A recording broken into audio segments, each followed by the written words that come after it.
These are the last images that the Shah of Iran saw on the morning of January 16, 1979, on board a military helicopter for what was to be his last trip to Mehrabad International Airport. Few people understood the rationale for his decision to leave the country at such a critical juncture.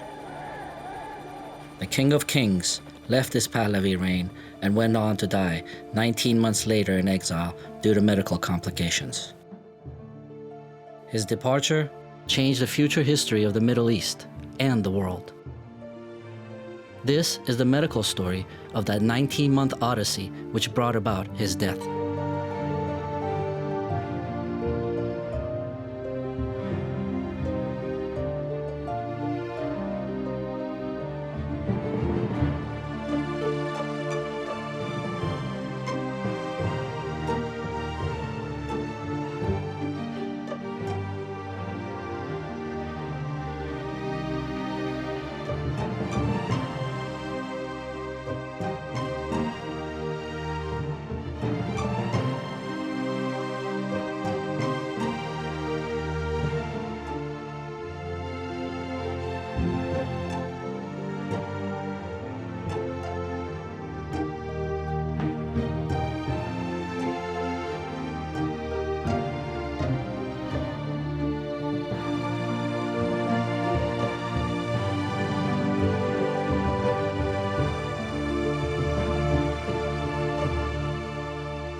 The Shah's decline from power was a classical tragedy, but the kingship bestowed upon him overnight resembled a fairy tale. His father, Reza Shah, the founder of the Pahlavi dynasty, declared neutrality in World War II and denied Iran's use as a transport corridor for the Allies.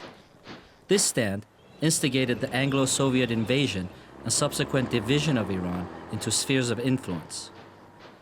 In September 1941, Reza Shah's abdication, forced by the British, brought his 21-year-old son, Mohammad Reza Pahlavi, into power.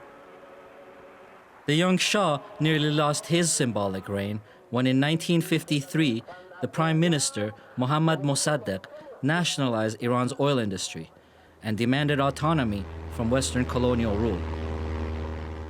The Shah dismissed the Prime Minister, but Mossadegh refused to step aside. Fearing for his life, the young monarch fled Iran into exile in Rome. In his absence, the Iranian military, with support from the American and British intelligence services, conducted a covert operation to depose Mossadegh. Protests erupted on the streets of Tehran, leaving hundreds dead. Pro-Shah tank regiments stormed the capital and bombarded the Prime Minister's official residence. Mossadegh was arrested, and on August 22, 1953, the reluctant Shah returned to Iran. Mohammad Reza Pahlavi began his reign a timid monarch. Yet on October 26, 1967, 26 years into his reign, during an extravagant coronation ceremony, he designated himself the Shahanshah and crowned his third wife, Farah, as Shah Banu. This gave the Pahlavi dynasty exactly what it was longing for, an empress and heirs. Shah Iran. He pronounced himself the King of Kings. Oil income, combined with Western support, gave the Shah a false sense of comfort. Ironically, the Shah came to believe it his mission to change the world order which had placed him in power. In the old days, you, British and others who had influence here, you could change the prime ministers as you wished. Are you sorry for that time that you have lost? Do you want the same thing? To manipulate our internal affairs? We won't let you. Ending 20 years of U.S. aid to Iran, in 1973, President Nixon gave the Shah full discretionary power to buy almost any American weapons he desired. Nonetheless, the king's appetite for power and arms would not be satiated. If the United States limits the supply of American weapons, will you buy weapons elsewhere? Definitely. The U.S. had invested a great deal in making the Shah's Iranian military regime a front line against the spread of Soviet influence in the region, though the Shah had other agendas on his mind. In a race to transform Iran into a major world power within a single generation, he expedited a grand plan to modernize the country. By rallying Arab nations to join him in cutting output, world oil prices increased almost fivefold in 12 months. Iran's GNP expanded by the unsustainable rate of 50% per year. The Shah was unmoved by the negative impact of his policies on Western economies.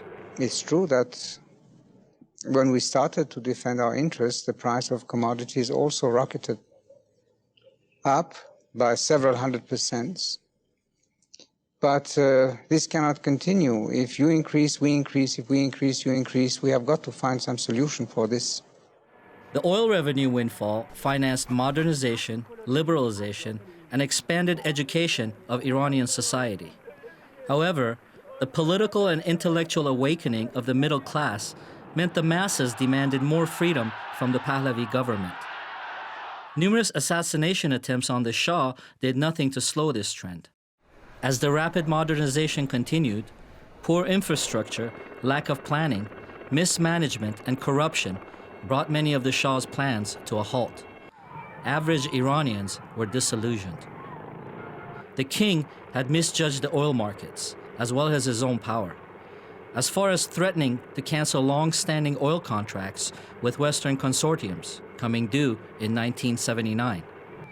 Iran's economy was in shambles. The Pahlavi monarch was losing support at home and abroad. In 1977, the incoming U.S. President, Jimmy Carter, put pressure on the Shah to improve the human rights situation in Iran. Opposition groups saw this as a sign to step up their pressure. They united behind a religious leader, Ayatollah Ruhollah Khomeini, who orchestrated the revolution from exile in France by broadcasting into Iran via Western media outlets. Iran was overwhelmed by strikes and riots. The Shah made concessions to the opposition by arresting and imprisoning some of his main supporters, but the protests only grew louder. President Carter sent in NATO commander, four-star General Robert Heuser, to ensure the Iranian military stood down, paving the way for the king to leave the country and Khomeini to take his place. But what influenced the Shah to defy his U.S. masters? And what persuaded Western powers, mainly the United States, to abandon an old familiar friend in place of political Islam? The answers surprisingly start with the Shah's illness.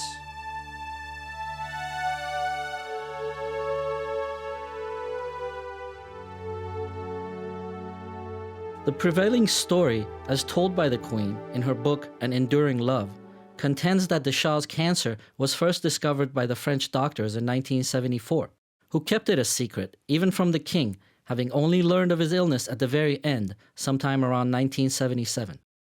Well, there was a lot of secrecy and even conspiracy of silence. Apparently when the Shah was on one of his vacations on the Isle of Kish water skiing, he noticed a lump in his upper left side.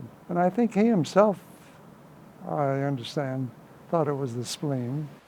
The Shah shared his pain with his longtime confidant and trusted minister of court, Asadullah Alam. یه شب ویکند علم از جزیره کیش به من تلفن کرد. شب یه ویکندی به خونه من تلفن کرد از جزیره کیش. گفت دکتر، من گفت دکتر من به تو احتیاج دارم.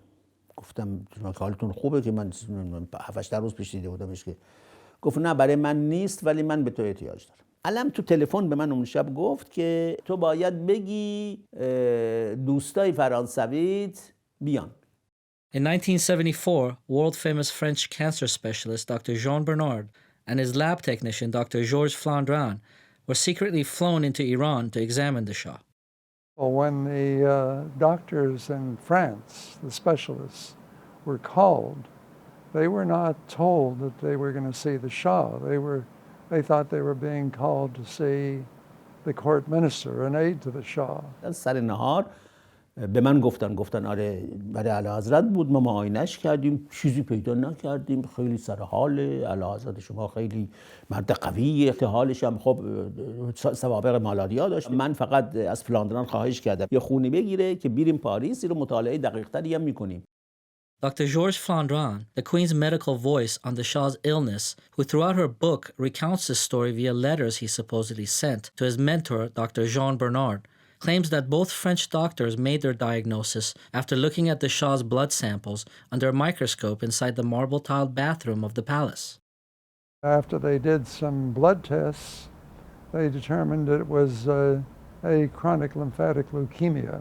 But the people surrounding the Shah, the court minister, his physicians, other officials, felt that it would not be wise to disclose that at that time, even to the Shah. And they told the Shah that not that he had leukemia, which is a form of cancer of the blood, but that he had a disease called Waldenstrom's disease. Dr. Flandrin further claims that General Ayadi, the Shah's enigmatic and obscure personal physician who was entrusted with all of his medical decisions, requested that the French doctors refer to the Shah's cancer as Waldenstrom's so that the Shah would not become alarmed at the diagnosis. مزخرف نوشته، ابدا هم چیزی نیست، چون خود فلاندران میدونه که هم چیزی نیست. حالا به چه دلیلی اینو نوشته نمیدونم. تشخیصی که بخواستیم نگیم همینو گفتیم تحال اعلیحضرت همایونی بزرگ شده برای که شما سوابق مالاریا دارید. این تشخیصو بهش دادیم که خیال نکنه سرطان دارید. A quick lookup of the word Waldenstrom's in any dictionary would have confirmed it as a type of cancer. It seems unlikely that they could have used such a trick to hide the illness from the Shah. Now, I don't know what was in the Shah's mind. He might have suspected that he had something more serious, but he did not let on. And it was agreed by all that the public should not know anything. But the Shah did see other doctors before the French examined him, and he knew about his illness. Why else would he specifically seek the services of a cancer specialist? من اینو خودم حقیقتا عین واقعیتی که آقای پروفسور فلینگر در 1968 اینو دیده بود و این موضوع رو به من گفت. With a great love for skiing, the Shah made regular winter trips to Switzerland and Austria. He would also use these trips as an opportunity for secret annual visits with his primary doctor for checkups. ماه مارس آمدن، یه جوری می اومدن که چند روزی هم می رفتن به سوئیس و بعد از اونجا به تهران برسن که برای 9 روز در تهران باشن. اعلیحضرت آمدن و رفتیم به بیمارستان پروفسور فلینگر و آقای پروفسور فلینگر البته معایناتی کردن، بعد آمدن بیرون از اتاق معاینات و با اعلیحضرت رفتن به یه اتاق دیگه که اونجا من خوندم که بالا در نوشته بود ایزوتوپن. At the time, radioisotope technology in nuclear medicine used radiation to provide diagnostic information about specific organs or to treat various medical conditions, particularly cancer. این یک طبیب خیلی معروف وین بود که اگر یک کسی از رؤسای ممالک میخواست بره اونجا یا هر کس مهمی میخواست بره یه طبیب معتبر رو ببینه، باید بره پیش فلینگر که البته هر کسی رو به آسونی قبول نمیکرد. و شاه ما میدونستیم که پیش فلینگر چکاپ میکنه هر سال. چکاپ سالانه رو میره پیش فلینگر میکنه. اینم میدونستیم عیاده میبره پیش فلینگر. بعد از انقلاب من رفتم، بعد از فوت اعلیحضرت من رفته بودم اونجا برای اینکه خودم یه عمل جراحی کوچیکی داشتم و بعدم فلینگرم پیش رفتم. فلینگرم خیلی اظهار ناراحتی کرد البته از این جریان و بعد گفت که اعلیحضرت وقتی که آمدن در همون 1968 من متوجه شدم که ممکن هستش که یک ناراحتی به وجود بیاد. من اعلیحضرت هیچی نگفتم، ولی به دو عیادی وقتی آمدم بیرون به عیادی گفتم که خوبه که اعلیحضرت بیشتر تحت معاینه باشن. چی کشف کرده بود ایشون که اونای دیگه در اون موقع کشف نکردن، یا اینکه با عیادی پشت و گوش انداخت موضوع رو. On behalf of the Shahbanu, myself, and the Iranian people, I welcome. Why does it matter when the Shah got sick? As the cornerstone of U.S. foreign policy in the Middle East, his mortality embodied the breakdown of American strategy for the future of the region. Iran, because of the great leadership of the Shah, is an island of stability in one of the more troubled areas of the world. He chose to treat his own illness as a state secret. He kept it secret from his wife, from his own family. For 6 years, he had cancer.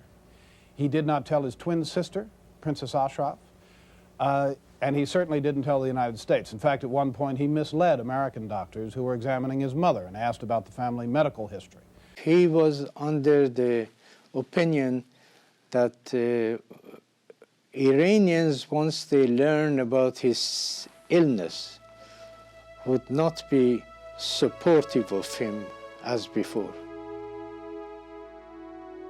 The interesting part of understanding the psychology of the alpha person is that for every alpha person, there are people who really are, in a sense, conspiring against him. You can't have a leader without people wanting to be in his leadership position. And when a person starts to feel the weaknesses, when they start to feel things going wrong that they can't control, and by the way, control is an essential aspect of being an alpha person. The man was getting sicker and sicker. I had a gentleman agreement with my beloved king. We never should lie to each other. I said to him, why did you ever didn't tell me? The answer was, if I have told you, you would have gone public. I said, 100%, I would. Your people have to know what you have. So they would have a sympathy for you. They would cry blood for you. Those days, I had seen some symptoms of something unusual is going on. The Queen recalls the unexpected decision by the Shah to involve her and their elder son, the Crown Prince, in meetings with the Prime Minister, Parliament, and chiefs of armed forces. She specifically mentions a visit in 1975 by the French president who expresses his surprise at the speed of growth in Iran. The Shah simply replies, "My problem is that I haven't enough time." Since his illness, things changed. What we saw, which was unbelievable, was a man who was ordering arrest and imprisonment of some of the most loyal people to him.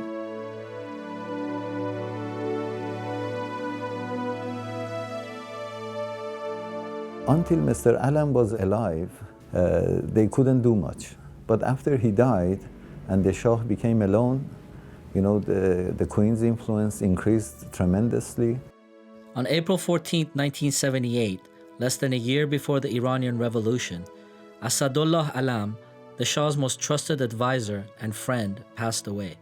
The cause of his death, ironically, was cancer of the blood. Alam's death, particularly dying of the same illness, immensely weakened the Shah, both physically and emotionally.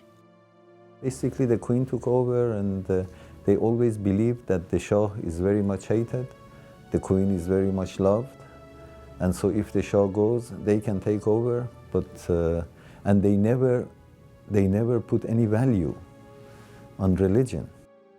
With the backing of a small obscure committee created to counsel the Queen a few years earlier, the ailing king's condition paved the way for the Empress Farah to begin making critical national decisions. They released all the communists, all the prisoners, and they put their own people in jail. This is Mrs. Farah's doing. I said, if you think this lady, that means our queen, or your son, could take your place, I'm sorry to say you're mistaken.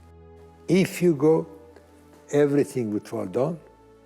It probably would be blood in the streets. If you go, all the people who has served you with their heart and loyalty, they would be those who would not say good thing about it. I think most of it was Queen and her entourage. I really think those days, those decisions were imposed on the Shah, and it wasn't him who had taken the initiative. Betrayed by friends at home and abandoned by allies abroad, the Shah was faced with a country on the brink of collapse. At the time that the Shah was meeting his new civilian government this past weekend, he was aware that the U.S. had made its decision. It was a subtle decision. It did not constitute a public disavowal of the Shah, nor in any way call for his abdication. The decision was simply to instruct U.S. Ambassador Sullivan that the next time the Shah asked for advice on whether or not to take a vacation, the advice should be, by all means, yes. This was done in the full knowledge that if the Shah leaves, he may never get back. یک ماه قبل از چیز به من ایشون گفتن که من میخوام برم به آمریکا، میخوام برم وایت هاوس رو ببینم، میخوام برم نشنال سکیوریتی کانسل رو ببینم، میخوام برم با سنا صحبت کنم، میخوام برم با مجلس با اینا، میخوام برم با اینا صحبت کنم بگم که شما چی میخواید از ما، چی کار هست که ما نکردیم، چی کار هست که میخواید ما بکنیم برای شما، به ما بگید که ما به این وضع خاتمه بدیم، شما بگید یه راه حلی فکر کنید، اگر نه اگر ما بریم، اگر ایران بره یک خاورمیانه به هم خواهد خوردش، فقط راهنمایی بکنید ما رو، یا اینکه ایرادگیری بکنید یا پیشنهاد بکنید که چه کارهایی ما انجام بدیم. America was indeed glad with the Shah's decision to depart the country and abandon his reign. آقای سالیوان آمد و گفت آقای کارتر رئیس جمهور از اعلیحضرت خواهش کردند که اعلیحضرت در گوش بکنید درست در سر راه آمریکا. یعنی چی؟ یعنی داریم میریم آمریکا دیگه. در سر راه آمریکا اعلیحضرت در آسوان یه توقفی بکنن. فورد رئیس جمهور سابق آمریکا اونجا خواهد بود و با فورد و سادات اعلیحضرت 2 روز یه مذاکراتی راجع به کمپ دیوید در اونجا انجام بدن. He was under the impression when he left Tehran that he was going to be going to the United States where living arrangements had already been arranged. He should not have listened to the American or the British ambassador.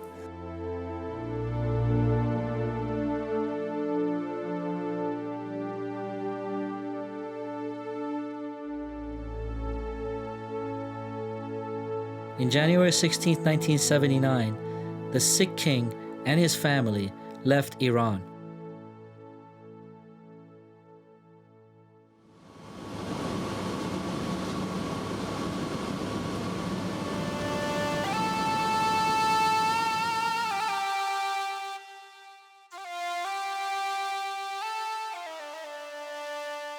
Not trusting his pilot, the Shah himself flew the royal family 707 to Aswan, where he met his old friend, President Anwar Sadat. He received the royal treatment with a 21-gun salute and honor guard. But the king's mood was somber. It was a terrible day for the Shah, representing his entry into a life of exile. As the Shah stayed in a grand hotel suite on an island in the middle of the Nile River, back in Iran, people were on the streets in the millions, rejoicing in his departure and celebrating Khomeini's victorious return. It is not known how long the Shah will stay in Egypt or when he will arrive in the United States. Early today, 3 of his children and his mother-in-law arrived in Texas near Lubbock to join the Shah's son there. It is believed that the Shah and his family will take up temporary sanctuary in the Palm Springs, California estate of publisher Walter Annenberg, where the Shah's sister and mother now are staying. The Shah had lost his throne, but the crisis of Iran was just beginning. He remained in Egypt only for about 5 days. It's interesting that Dr. Flandrin came to Aswan to do a blood count on him. The illness still remained a guarded secret. His travel plans to the U.S. were about to change. بعد من تلفن کردم به سفیر آمریکا در مصر، گفتم ما میخوایم بیاییم، به ما گفتن که با هواپیما با اندروز ایرفورس بیس بیاییم، چه ساعتی و چه روزی بیاییم. اون گفت که من تلفن میکنم به شما میگم. و بعد فرداش تلفن کرد از قاهره به آسوان به من، گفتش که شما لطفاً به اعلیحضرت بگید که من با آمریکا تماس گرفتم. ادمنستریشن آمریکا در حال حاضر صلاح نمیدونه اعلیحضرت به آمریکا بیاد. Lured out of Iran, the Shah was told he could no longer stay in Egypt. His presence there was creating complications for the Sadat regime amongst Arab Muslims. But where would he go? Few countries were willing to welcome the fallen monarch. King Hassan of Morocco temporarily admitted the Shah as a favor to the U.S.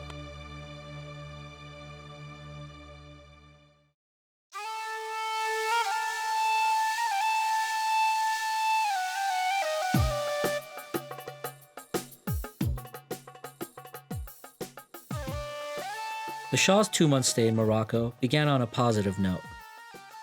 He was reunited with the royal family. The king's illness was still being kept secret from the media.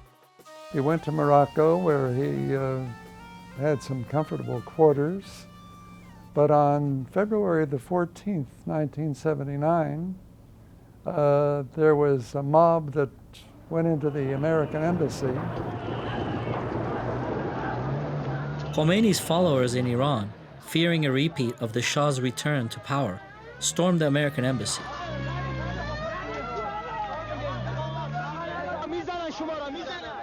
Negotiations between the Carter administration and the Iranian moderates produced a tentative de-escalation of the situation. But President Carter was put on notice for the first time and knew from this point on that allowing the Shah into the U.S. would cause harm for U.S. personnel stationed in Iran.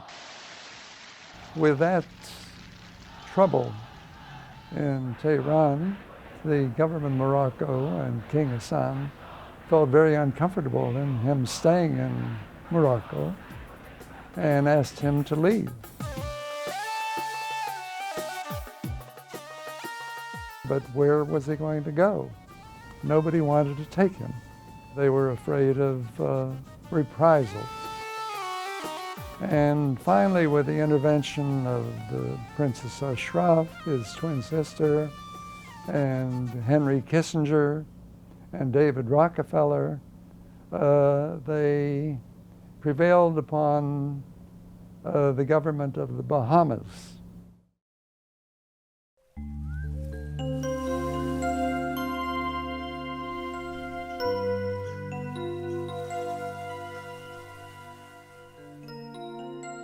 Powerful friends were able to get the Shah and his entourage temporary safe haven in the Bahamas. Exorbitant sums were charged for the royal stay. The king and queen did not enjoy their new residence. Their quarters were cramped and afforded little privacy. The Shah swam in the tropical waters and took strolls down the beach, but his health was continually deteriorating. Rockefeller employee Robert Armao was sent to the Bahamas. From there on, Armao would become the king's main advisor, handler, spokesman, and chief of staff.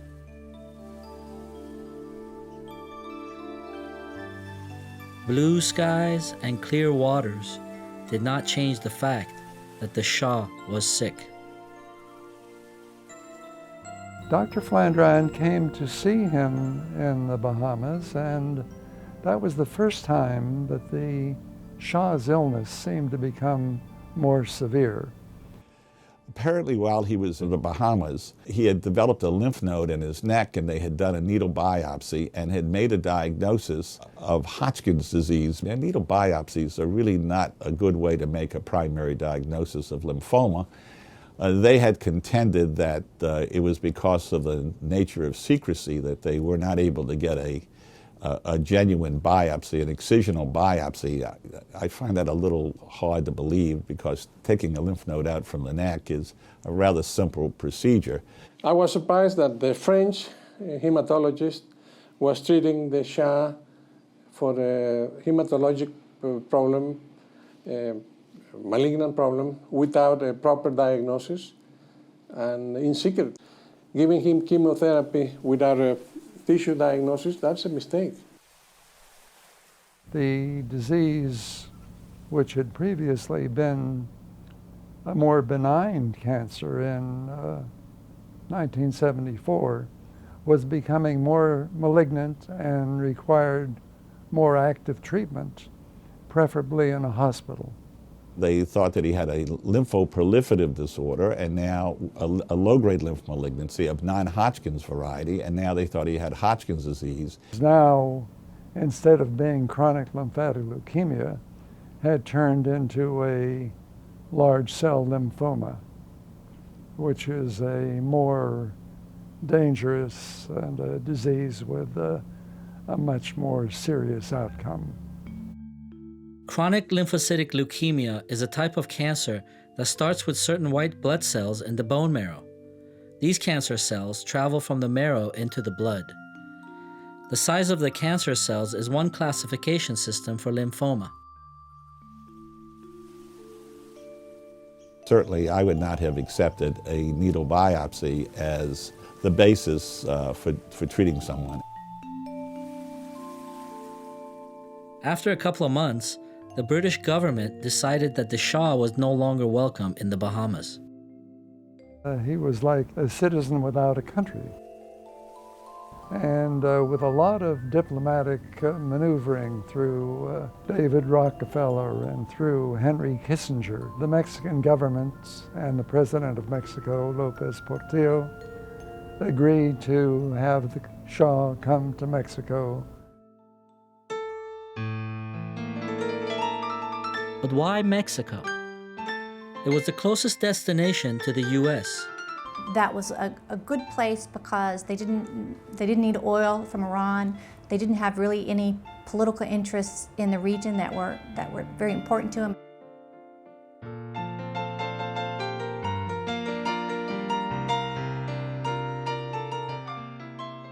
They arranged to have him live in a comfortable villa in the resort town of Cuernavaca.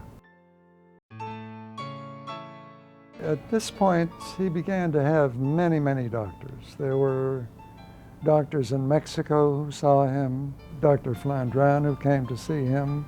I think it was in the middle of October when somebody from the U.S. Embassy called me. There was an important fellow in Cuernavaca, and they were not giving me the name. They were just an important who had a problem with jaundice and abdominal pain. That was all I was told.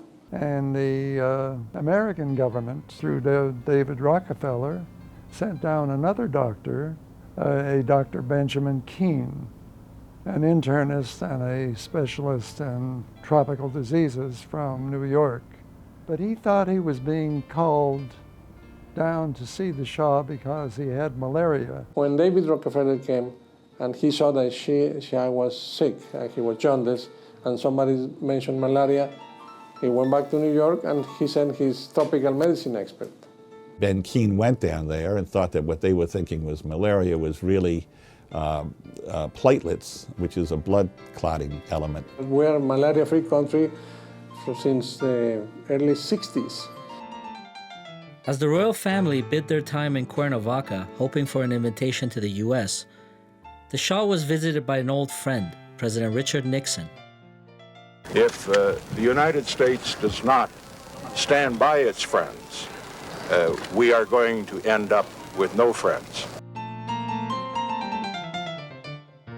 He had an obstruction in the liver or the common bile duct, probably due to a stone or due to malignancy.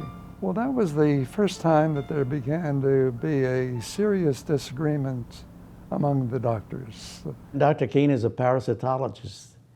He wasn't really a hematologist or an oncologist. I have no idea why a tropical medicine expert had anything to do with somebody with gallstones, but that's the way the politicians were handling the problem.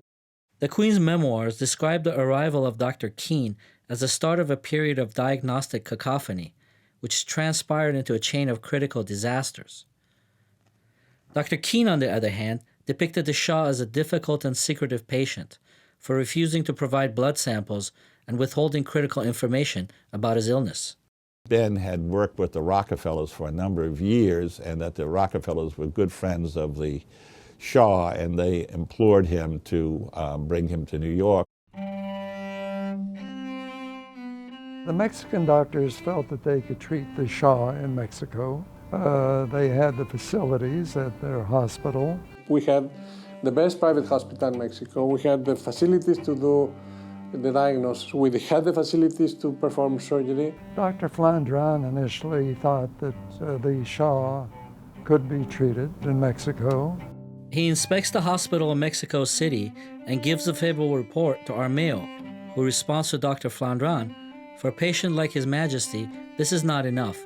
We have to go for the best, and only the United States can provide the best." And apparently, Dr. Keene thought the Mexican facilities were inadequate. Dr. Keene, the only American physician to have personally examined the Shah, was at this point in direct talks with State Department's chief medical officer, Dr. Ibn Dustin. Recalling these events in his book, Dr. Keene highlights 5 distinct conditions, all demanding immediate treatment. The Shah's cancer and enlarged spleen were included in the report. Answering the question of how much time the Shah has, Dr. Keene reiterates, "Days, maybe weeks, we do not have months."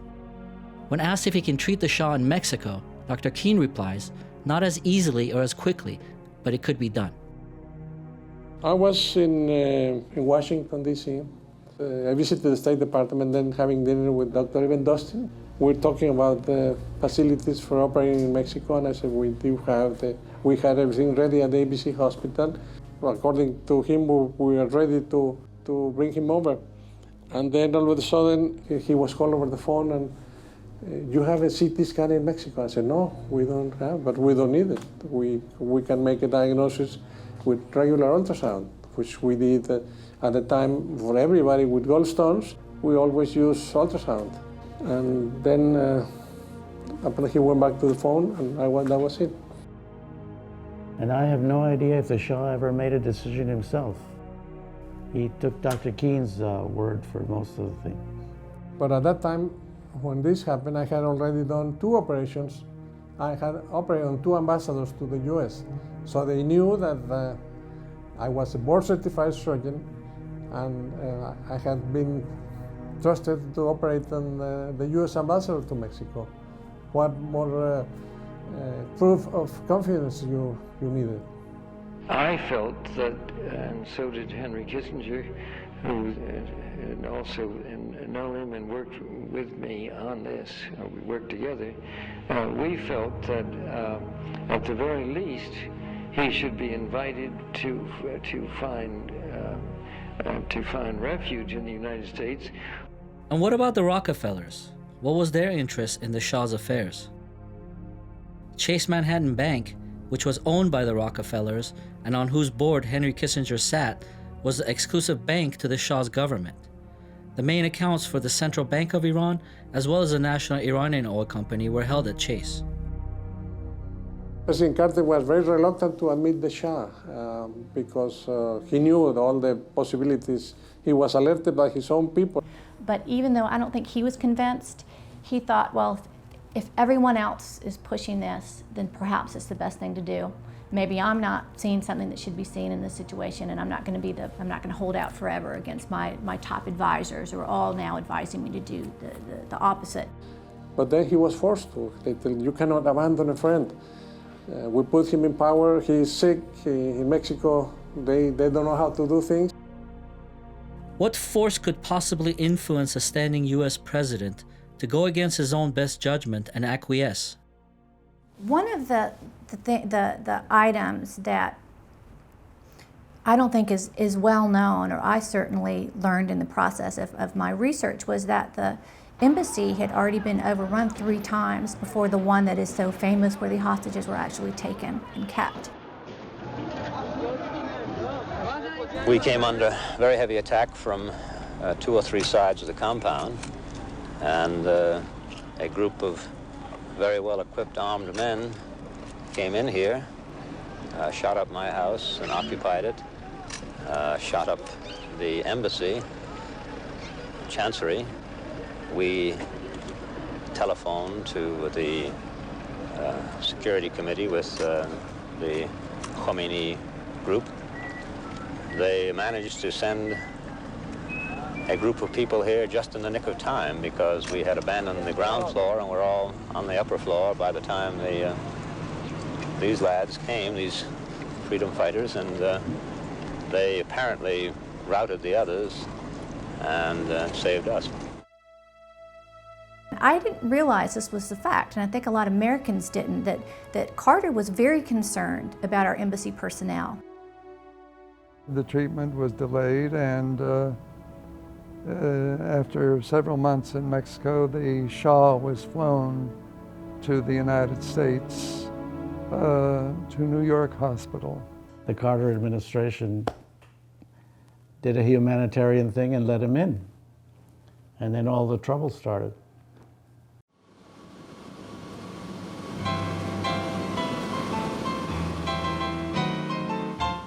The Shah was granted entry to the U.S. based on Mexico lacking the necessary doctors and equipment to do the surgery. He arrived in New York Hospital, had a CAT scan or ultrasound investigation. It was determined that he had a common bile duct stone, which was obstructing his common bile duct.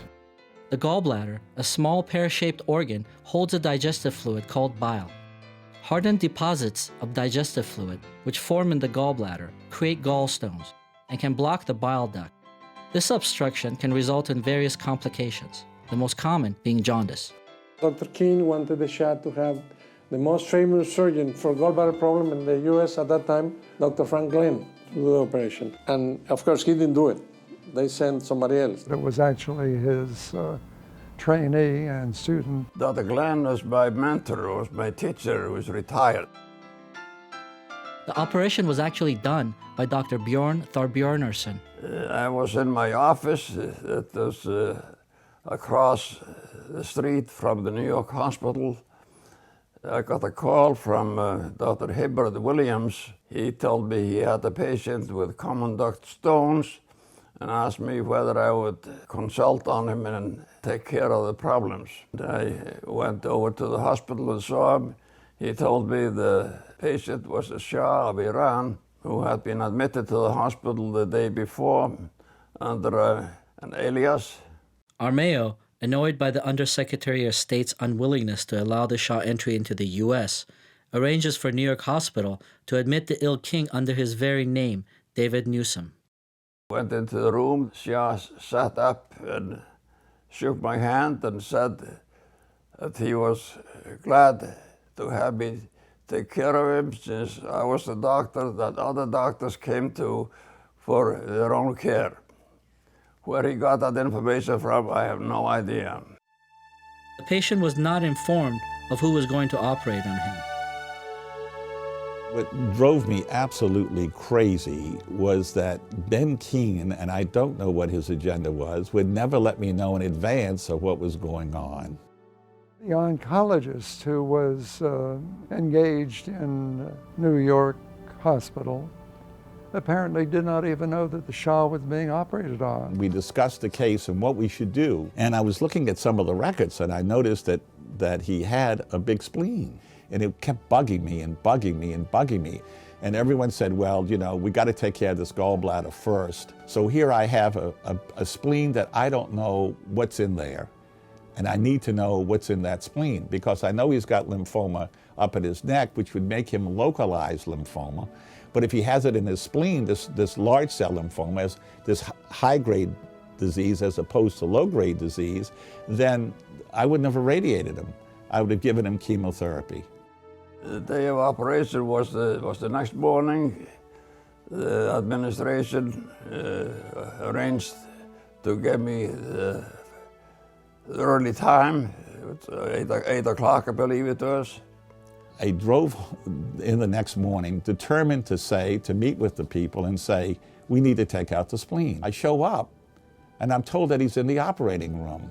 And I ran up to the operating room, knocked on the door. Stuck his head into the operating room and said, why don't you remove the spleen at the same while you're doing it? I was furious. Had I been told that they were going to go to surgery, instead of showing up at 8 o'clock in the morning, I would have showed up at 5 o'clock in the morning and say, fellas, let's take out the spleen. The surgeon didn't want to take out the spleen. He said, if you want to take out the spleen, you're a braver man than I. I was doing a semi-emergency operation. I did not have the Shah's permission to take out the spleen. I had never talked to him. We had never talked to him about the need for taking out the spleen. Finally, the long-awaited operation took place. In New York Hospital, the place where, according to Armao and Keene, it could only be done best. The operation went well. Removed the gallbladder, removed the stones from the lower end of the common duct without any problem at all. Removed all the other stones in the lower end of the common duct. A T-tube, a tube was inserted into the bile duct, and the abdomen was closed at that time without a splenectomy. The Shah kept asking me, after he had waken up from his operation, how sure I was that there were no stones left in the miliary tree. I told him that I did not think there was any. Of course, one gallstone was left in. The Shah's simple and routine operation, handled by the trainee, ended up with complications. The Shah went to the operating room because he had obstruction, bile duct obstruction. He was jaundiced. After the operation, he continued jaundice. So the problem was there. The gallbladder was removed, but the stones that were blocking the duct were there.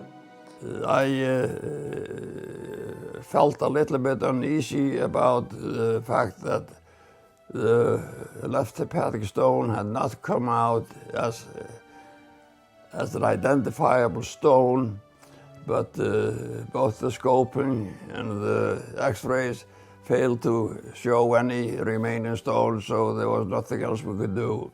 And he didn't do the right operation. The right operation is remove the gallbladder and open the bile duct and do a cholangiogram.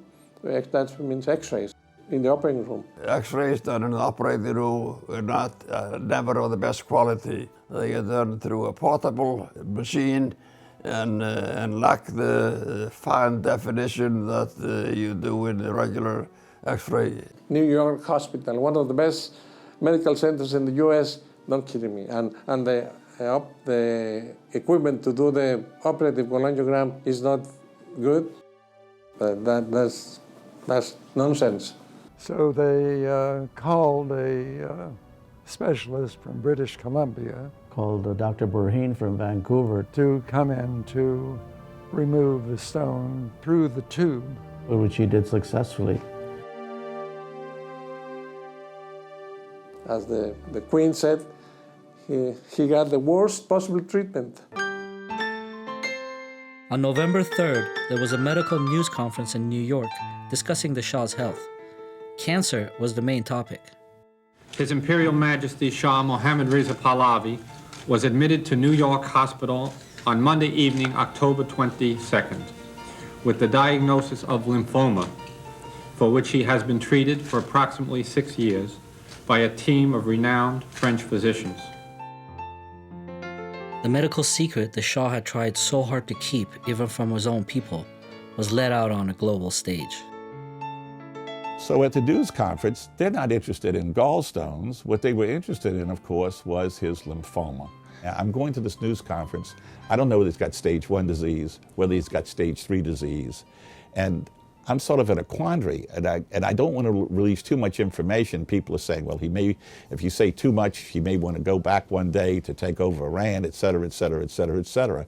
Okay, we know at least that it's in his lymph nodes, in his neck, and in his spleen. I think most chemotherapists and throughout the world would assume that this is considered relatively widespread lymphoma. But I said at the news conference, if you need chemotherapy, good medical practice would suggest that you stay near your doctors. And someone asked me, how long was the therapy? And I said, I don't make political decisions, but if I had to make a medical decision, I would insist on his being in the United States as if he's under my care for the next 6 months, at least. Or perhaps a year and a half. The next day, November 4th, after hearing the Shah was to stay in America for 6 months or more, Iranian students stormed the U.S. Embassy in Tehran for the final time and held U.S. citizens and diplomats captive. The American Embassy in Tehran is in the hands of Muslim students tonight.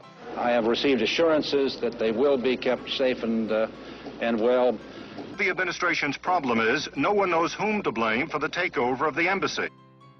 In fact, I was accused by one wag that said I was responsible for the capture the U.S. Embassy, because when they heard I said 6 months, they thought there was going to be 6 months of conspiracies going on in the United States to put the Shah back into control, and they took over the embassy.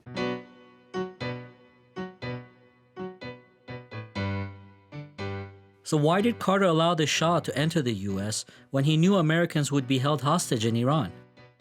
There's an interview on Meet the Press where he describes before allowing the Shah and going to the Iranian government and getting their assurance that they would step in because he assumed at that point the embassy would be overrun, which I didn't realize until looking into this further, that he thought, well, certainly this will happen again. And can you guarantee me that my Americans will be safe? And they assured him that they would step in, and then for the first time in history, they didn't. شما می‌بینید که الان مرکز فساد امریکا را جوان‌ها رفتن گرفتن و امریکایی هم که در اونجا بوده گرفتن و اون لانه فساد را به دست آوردن و امریکا هم هیچ غلطی نمی‌تونه بکنه. The taking of U.S. hostages conveniently gave President Carter justification to evoke the Emergency Economic Powers Act. Iranian assets were frozen and sanctions were placed on the government of Iran that still stand today. The sanctions did nothing but anger the hostage takers, though by this time, the ball was certainly in their court. ما از اقتصادی نمی‌ترسیم. ما از دخالت نظامی نمی‌ترسیم. اون چیزی که ما را می‌ترساند وابستگی فرهنگی است. The Iranians set out their conditions for the release of the hostages. They wanted a public apology from the United States about meddling in its domestic affairs and a commitment not to do so in the future, and then they wanted the Shah returned for trial. These are the four conditions: an unfreezing of assets, Iranian assets, by the United States, a canceling of claims against Iran by the United States, the return of the Shah's wealth, and a pledge of non-interference by the United States in Iranian internal affairs, with the stipulation that all four conditions must be fulfilled. That word is fulfilled, and not merely accepted by the United States to win the release of the hostages. But the Iranian assets were spread all over the place. The Federal Reserve had a big chunk of the frozen Iranian assets, $1.3 billion in securities and another $1 billion worth in gold. This was the easiest to get back since it was under government control. The U.S. Treasury also had Iranian assets, $400 million worth on deposits for American military equipment that was paid for by the Shah but never delivered. This sum is the source of the controversial payments made to the Islamic government of Iran by the Obama administration. Financial institutions in this country also had a lot of Iranian money, more than $1 billion worth. Most of it was immediately taken by the banks to offset loans made to the Shah that weren't being paid. Foreign branches of American banks had the largest amount, $4 billion worth, mostly held at the Chase Manhattan London branch. Freezing that money was especially contentious because European banking laws did not allow the government freezing of assets to offset business losses. Finally, U.S. corporations had frozen Iranian money, $500 million worth, which Iran never gained access to. As for outstanding loans or claims against the frozen assets, they totaled nearly $10 billion.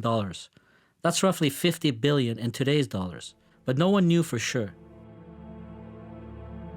The Shah's wealth was the second part of the financial deal to get the hostages back. The Islamic government wanted that money too.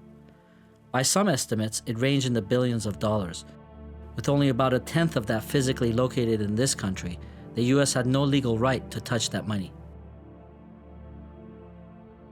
The financial aspects of the hostage crisis were never publicly discussed. There were at least 275 lawsuits aimed at getting Iranian money.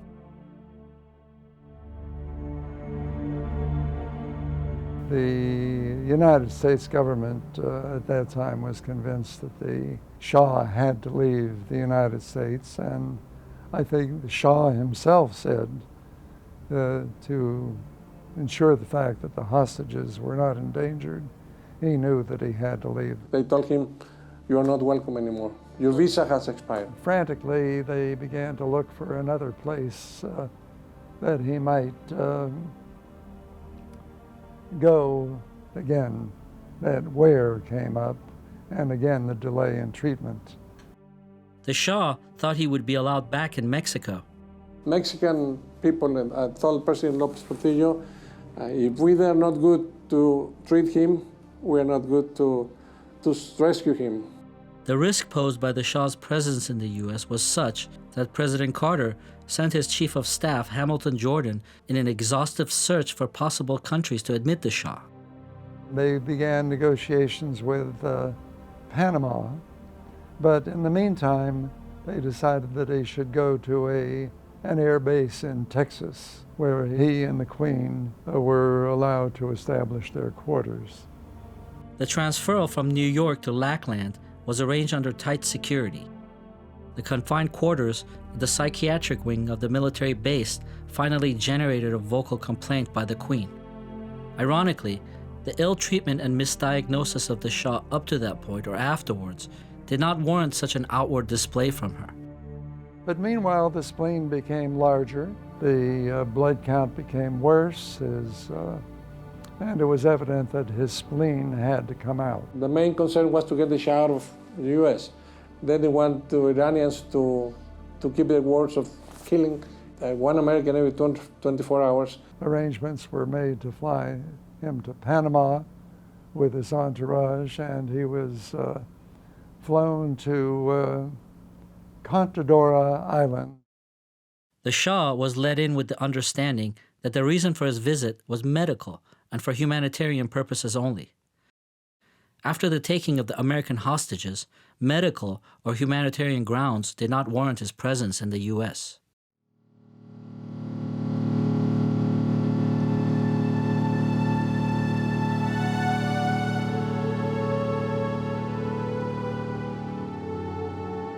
With his pride injured, the fallen monarch arrived in Panama City and was flown by helicopter to the Pacific resort island of Contadora, 35 miles southwest of the capital. The king and queen found comfortable respite in the vacation home of former Panamanian ambassador to the United States. He was given refuge in Panama because the Americans couldn't find any place to send him. And you remember that Carter and Torrijos signed the Canal Treaty. So General Torrijos felt he owed Carter a favor. And that was the favor that was done, was to accept the Shah in Panama. Diplomats speculate that Washington wants the Shah to remain here in Panama until the hostage question is settled. We were informed by Dr. Carlos Garcia that the Shah was going to have an operation because Dr. Garcia and Dr. Adan Rios, had been taking care of the Shah, and his blood count was very low, and that he needed to have his spleen out because it was destroying his blood cells. Dr. Keene came down and initially thought that he would be treated at Gorgas Hospital, which was in the Panama Canal zone and was an American administrated hospital. The Panamanians felt that he could be treated as well as in a Panamanian hospital. And so the next morning they called the Gorgas Army Hospital director and asked for the Shah to be transferred. Of course, it was denied because the American government did not want the Shah anywhere near any American facility or any American doctor or anything that smelled USA to protect the hostages in Tehran. We were so shocked by this question of hostages that I even volunteered to leave a New York hospital when I was under treatment to eventually help solve this problem. And this time... In Panama, they wanted to do the surgery. And the physician in Panama wanted to do that. They asked, let us do it. But Ashraf, his sister, he said, no, I want an American physician to do this. We had prepared to do the surgery on a Sunday morning, very early.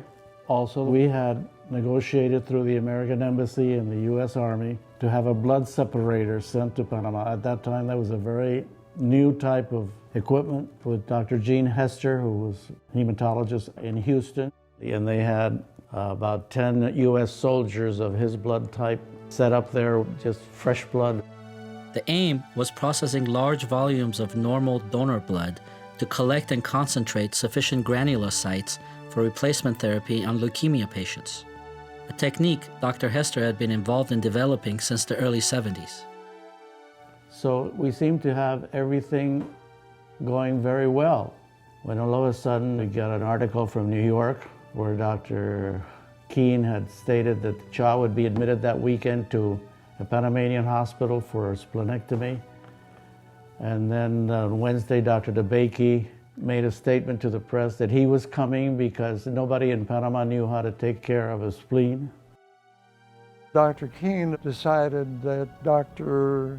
DeBakey should be the surgeon rather than the Panamanian surgeon. But Dr. DeBakey was not a spleen surgeon. He was a very noted and deservedly noted cardiovascular surgeon, world famous.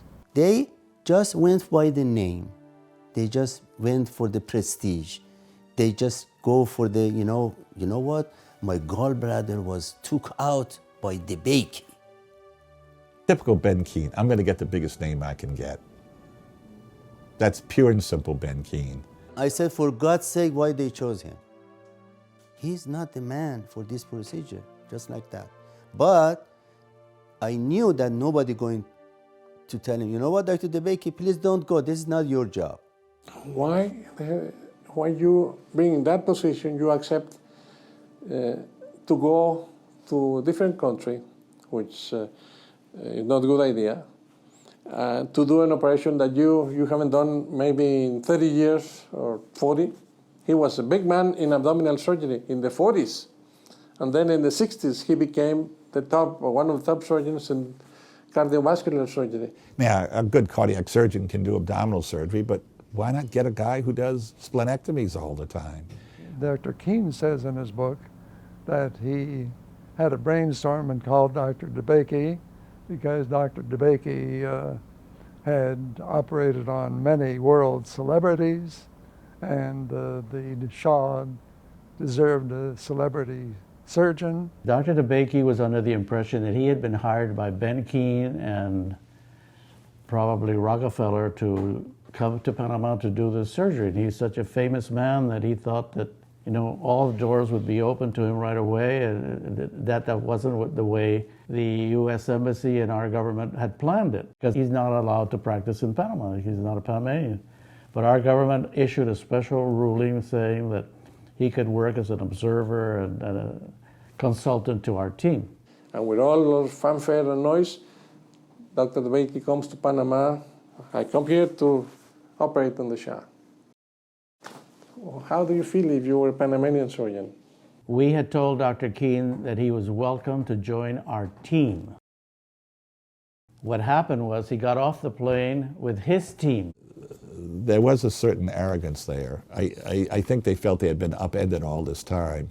No surgeon with self-respect will allow himself to let somebody from another country come and do the operation for him. If you're in charge, there's only can be one chief, one captain of the ship. Dr. Keene was furious. I said, Dr. Garcia de Paredes, but Dr. DeBakey goes all over the world operating on people. And I told him, this is not Afghanistan,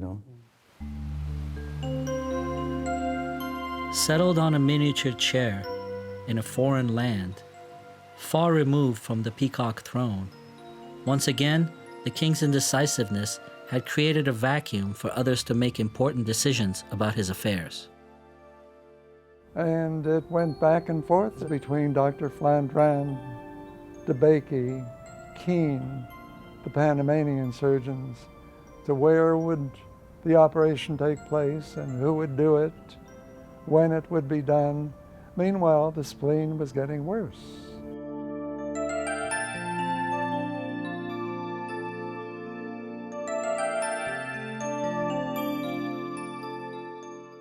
Dr. Keene told the Shah in Panama that he didn't want to have the operation in Panama because he didn't trust the Panamanian surgeons. And he was afraid that the Iranians would pay General Torrijos for us to kill him during the surgery. And General Torrijos had told us, if the Shah dies, you're all going to jail. And Ben Keene was there manipulating all the way around. That in terms of the facilities that I found there, I recommended that the operation not be done there because I felt it would increase the risk. And Dr. DeBakey never even went to see our operating rooms or any installation in the hospital. He just came and we met in the library, and that's where we had our meeting. That's the only time he was in our hospital. How can he say all these things? He never even walked in to see our recovery rooms or anything. Meanwhile, the government of Iran had arranged for a lawyer from France to come to Panama City to arrange for the extradition or the arrest of the Shah. I believe that the Republic of Panama has sort of is trying to contribute to the peaceful solution to the whole crisis. And one of the General Torrijos' very, very important consultants and assistants went to Tehran. Adding to the failing health, the Shah now had an extradition and a possible firing squad in Iran hanging over his neck. And when I interviewed the Panamanian lawyer Juan Materno Vasquez, who had been a Supreme Court judge, and he told me, you know, we had arranged to have the Shah placed under house arrest, to have the trial, to have the hostages immediately transferred to the Swiss embassy, and once the trial was over, they would be released. On the Saturday, the two lawyers from the Iranian government arrived in Panama. They were going to place in our courts the file for extradition on the Monday, and he left on a Sunday, the day before.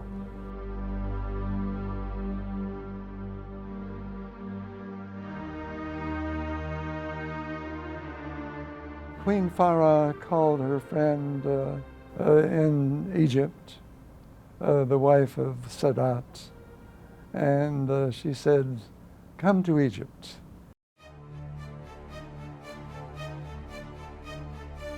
Relieved to be escaping Panama and Torrijos, the Shah declined Sadat's offer of the use of the presidential plane. Instead, for his trip to Egypt, he follows American advice in chartering an Evergreen jet, a former CIA operative airliner. As soon as the Shah's plane left the tarmac, Hamilton Jordan and the Carter administration made one last effort to negotiate the freedom of the hostages via the French lawyer Bourget in extraditing the Shah. Khomeini had made it clear to his people that he did not want the Shah to reach Egypt. As a final sign of appeasement, the Americans forced an unscheduled landing of the Shah's plane in the small Portuguese island of Azores in the Atlantic for alleged refueling. Hamilton Jordan and his counterpart Qotzadeh continued discussing the Shah's fate. Everything was in place for a new extradition process. But at the last minute, Qotzadeh informs Jordan that the deal was not approved. The negotiations fell apart. After a 6-hour delay, the sick, feverish king was allowed to proceed, oblivious to the danger that had just passed, and helpless in stopping what was about to come. Will the Shah be staying in Egypt?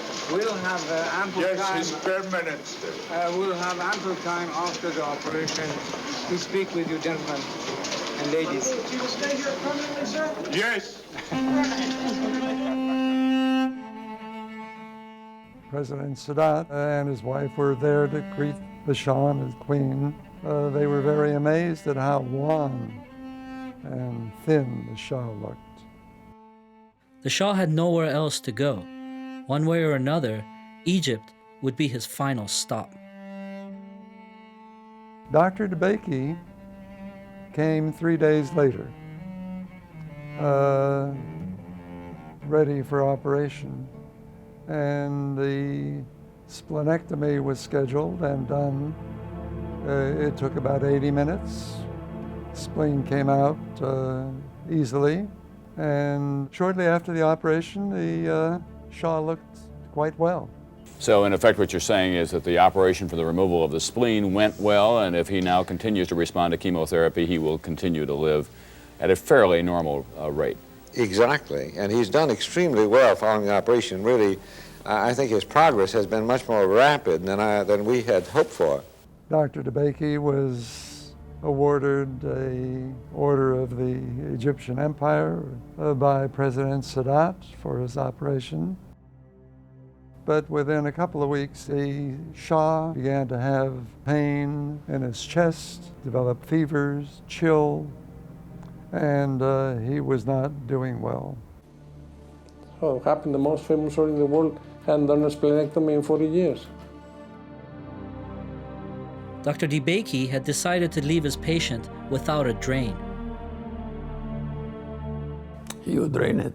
Oh, definitely. I would have put a drain in because there was a hole that we're leaving. The spleen was about that big. Usually when we do a splenectomy, especially in cases like this, we leave a drain to make sure that everything is able to drain out which doesn't belong there, especially since there's a very close relationship to the pancreas.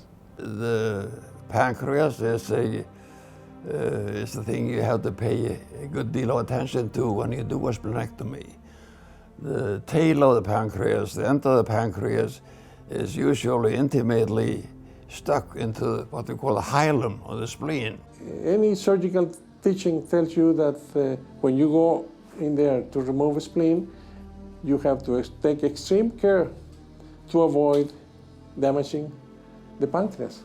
The specimen from the Egypt operation ended up in the New York hospital. And the pathologist who received the spleen, they found a piece of the pancreas. That's bad surgery. An avoidable injury to the pancreas caused by the carelessness of his surgeon is added to the Shah's list of complications.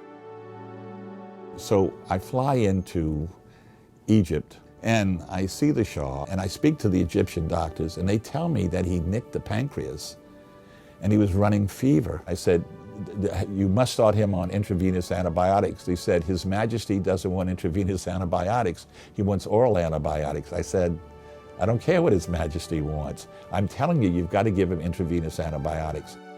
In this most crucial juncture in the Shah's health, the sole medical decision maker and self-professed doctor to the Shah, Ben Keen, suddenly leaves the scene and returns to New York. In his absence, Flandrian observes that no one is inclined to accept the diagnosis of subphrenic abscess, not even Dr. Coleman.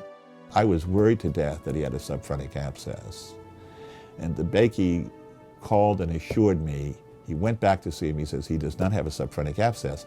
Now, he was on steroids. They put him on steroids, which masks, this is not what you do. I mean, it masks an acute abdomen. When the Shah developed a subphrenic abscess after the splenectomy, that was due to splenic injury that was not recognized. Conflicting reports are coming out of Cairo, Egypt, on the health of the deposed Shah of Iran. The newspaper Al Aram says his condition is deteriorating, but his doctor says he's better, and official spokesman Robert Armao seems optimistic. The fever and the infection is being dealt with antibiotics. That normally is a slow process, but the doctors tell me it's moving along. Well, now, of course, the spleen is removed, his blood has returned to normal, the bone marrow is normal in its activity, and they can resume the chemotherapy that they've been using. When Dr. DeBakey said he did not have a subphrenic abscess, he was not operated on, but he got worse and worse. His fevers got higher and higher. Pain got worse and worse. His ego would not let him to admit. According to Dr. DeBakey's account, the Shah's bone marrow and blood were back to normal, to the point that he was ready to continue chemotherapy. Now, the gold standard therapy at that time was CHOP, and we had developed a therapy called COPLAM. And you use many of the same drugs, but the dosing is different. They're all the good standard therapy, but you cannot mix the two. And if I remember correctly, the Egyptians tried to mix the two. At this stage, a massive infection caused by Dr. DeBakey's splenectomy, his negligence in not leaving a drain, injuring the pancreas, using steroids, which mask the infection, the mixing of chemo drugs, and 2 months' delay in treating the subphrenic abscess are the main reasons for the Shah's deteriorating health, and not his cancer. And finally, Dr. Flandrin called a specialist in France by the name of Dr. Fagnier, who specialized, strangely enough, in complications of surgery, to come to Egypt and operate on the Shah. They had to call a French surgeons to go and do a correct problem. It's sad. And what I heard later from one of the Egyptian doctors was they were really very upset with the French. And they told Sadat about it, and Sadat, being a clever man, came over and saw the Shah. And he said to the Egyptian doctors, "Can't you see this man is dying?" He said, "Let them take the heat for it." Dr. Fagnier operated on the Shah almost immediately, drained the subphrenic abscess, and then he drained approximately 1.5 liters of pus.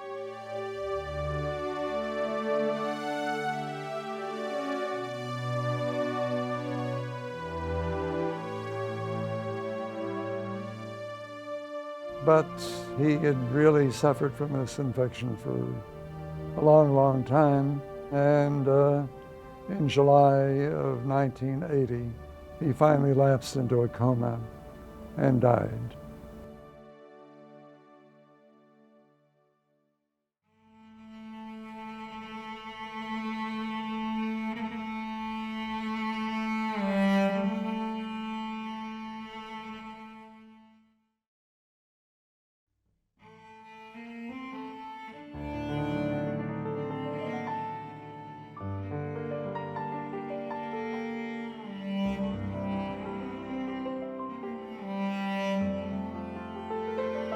I think that he suffered for much too long with the subphrenic abscess. Could have been drained a long time before that. But because there were too many doctors involved, too many interpretations, he endured much too much for too long.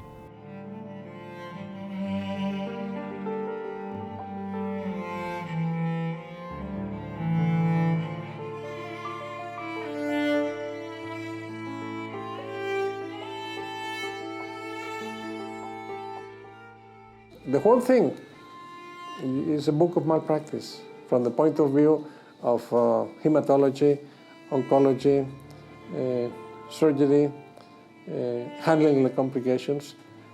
What happened here is you had too many cooks spoiling the broth. Now, there were huge political ramifications, but you got to have a captain at the helm, and a captain at the helm whose only agenda is to get that patient better.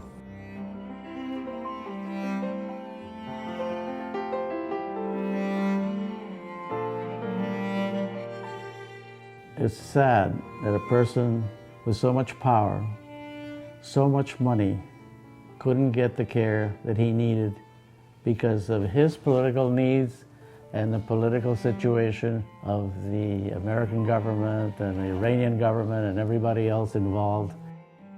Through what seemed to be some small medical decisions, that it changed the consequences of that revolution in U.S. relationships with that part of the world. It wasn't so much, I think, the death of the Shah as it was the way his health issues were handled.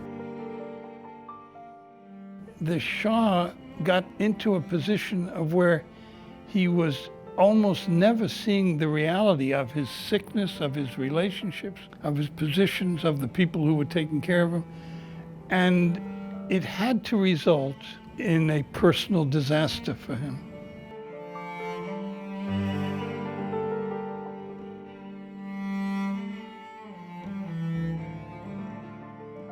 Mohammad Reza Pahlavi died on the morning of July 27, 1980, at 9:50 a.m., aged 60 years old. He was buried at the Al-Rifai Mosque in Cairo, the same mausoleum where years earlier his predecessor and father Reza Shah was initially buried in exile.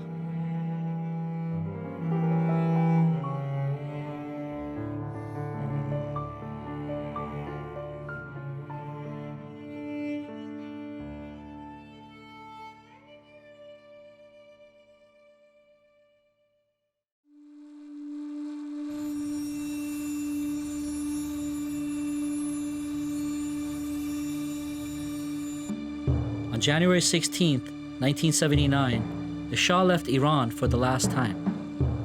10 days prior to his departure, the heads of the four great Western powers, United States, Britain, Germany, and France, met in the small Caribbean island of Guadeloupe to decide the future of the King of Kings and his nation, Iran.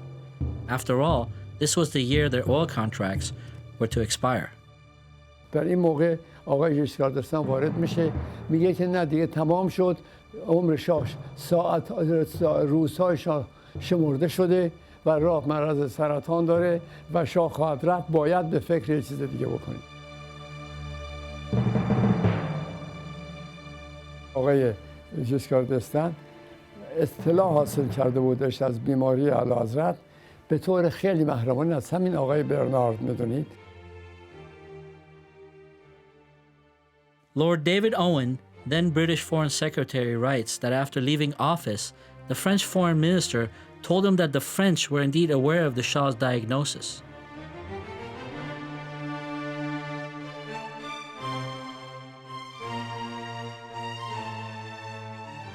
President Carter involved himself in an unsteady game of musical allies and facilitated the toppling of the already unstable monarch in favor of political Islam.